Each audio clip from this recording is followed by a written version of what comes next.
Hey again folks, this is Jeff Ryland from Abundant Design. Today we're going to go through and flip some compost and talk a little bit about each step along the way. Thanks for joining us.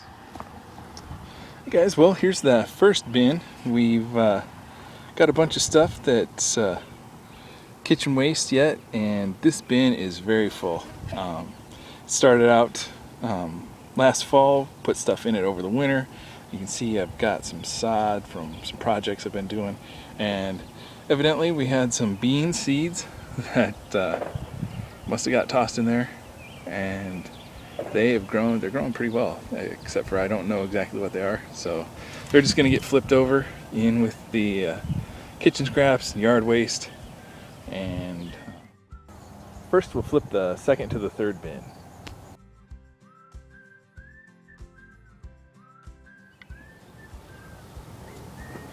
Okay, so here's stuff I've moved from the middle bin here over to this bin.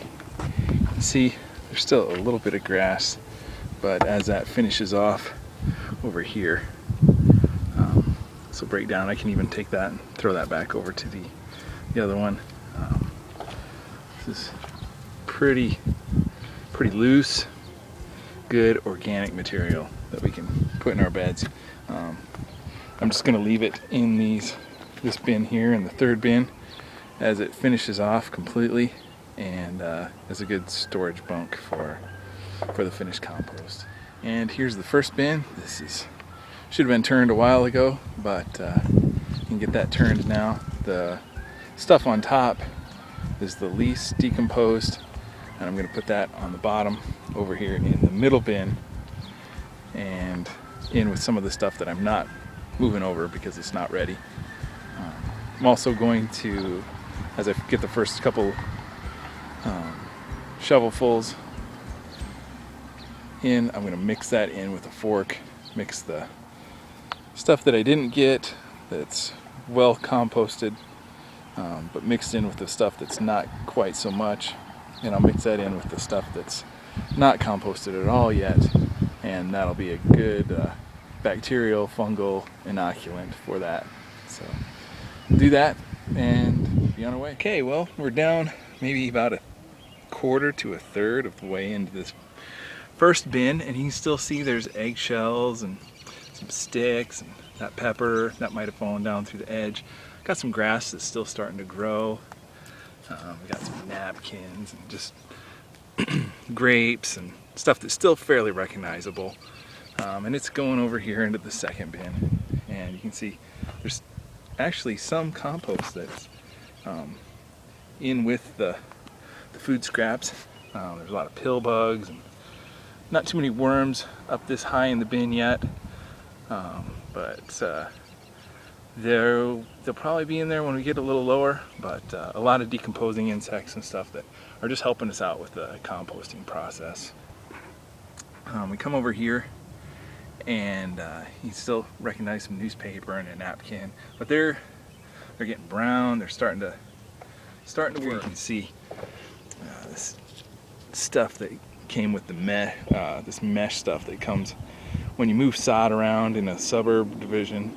You know, they come in, they'll scrape all the topsoil off, throw in a little bit of topsoil, maybe even just what comes with the sod itself, and this mesh doesn't degrade. Itself helps hold the sod together. So for a while I would pull that out when I was ripping up sod to put in raised beds or beds around the edge of the house or whatever. But now I've just been putting it in the compost bin, the sod.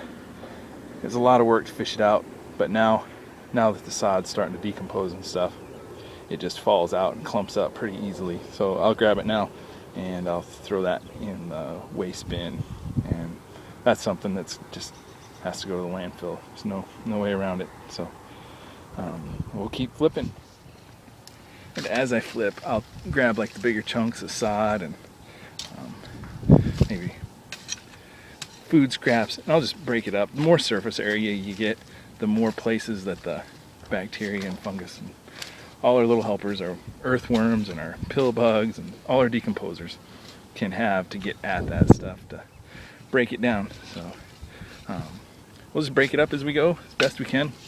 Don't break your back doing it, but the more you can do with the little work as possible, the better off you'll be. Okay, we're getting down maybe halfway on the primary compost bin, the food scraps, and you can see there's some breakdown once we get this low. And over here's the middle one where we've got stuff mixed in, and the old stuff with the new stuff. See, there's a lot of sticks. The sticks I could have broke down into smaller pieces, and that would have got better decomposition. But for now, I'll throw them over there, see what happens. By the time I take the second one over to the third, I may have to toss them back to the first. But we're doing okay. And now we're down halfway in that first bin, and you can see we're getting down to finding some happy wild worms. They just love this, all this food waste and kitchen scraps and dead grass and sticks. They like that compost.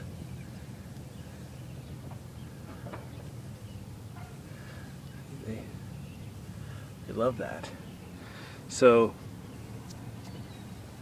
in this bin, still got down to the bottom, probably leaving some of the more compacted stuff.